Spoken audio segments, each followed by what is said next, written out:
Recuerda que los siguientes gráficos son de guía, los cuales están resumidos para identificar líneas de tensión. Tener en cuenta que no presentan indicación gráfica de protecciones, fusibles, tierra o sistemas termomagnéticos.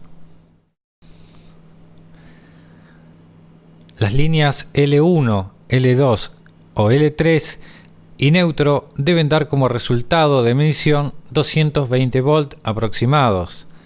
Dependiendo de la región, la línea y neutro puede resultar en 110 volt. Para este caso vamos a utilizar la unidad de medida de 220. Los instrumentales de medición son frágiles. Debes utilizar equipo de traslado o cuidado de golpes, contactos con agua o cualquier problema que afecte al funcionamiento del mismo. Existen distintos tipos de cables para medir, por ejemplo de pinzas, que puede ser una opción. Las características de diseño de tester depende del fabricante. Recuerda utilizar el manual de usuario como complemento. Para 380 volt tendremos que la línea L1, L2 o L3, entre ambas los valores deben ser 380 volt. Por lo tanto, en valores de 380 volt surgen mayores peligros en cuanto a las posibles descargas. Procura iluminar el lugar previamente y mantener el equilibrio para evitar contactos indirectos o directos con la electricidad. Si la diferencia entre líneas varía en, por ejemplo, 380, 385 y 378, por ejemplo, es normal.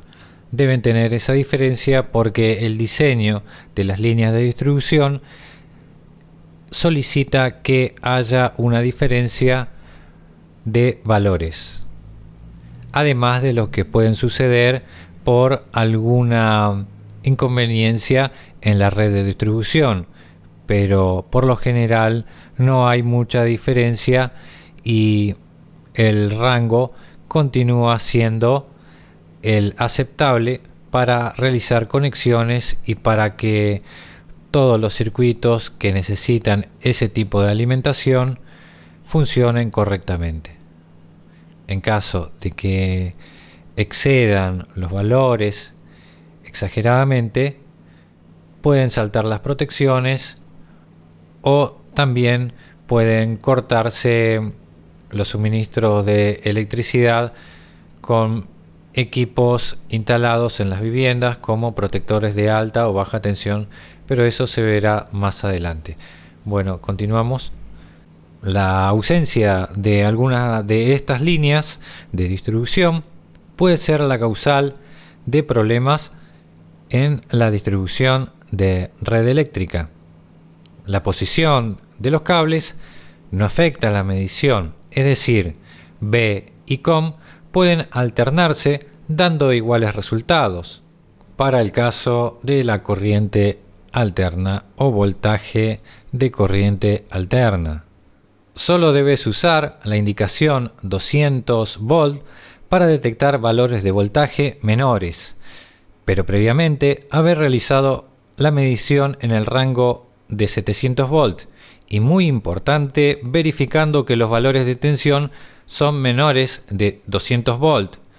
Recordando que si realizaste una medición de 210 volt como resultado, si ubicas en 200 volt, puede suceder un problema en el tester. Por lo tanto, ubicar en 200 volt cuando los valores anteriores habían dado menor que 200 volt. Por ejemplo, 150 o 70 volt. Entonces, afinaremos el rango de lectura y nos dará más precisión en cuanto a la medición para ser un poco más precisos en esta parte, que es muy importante para conocer los valores reales de voltajes de líneas.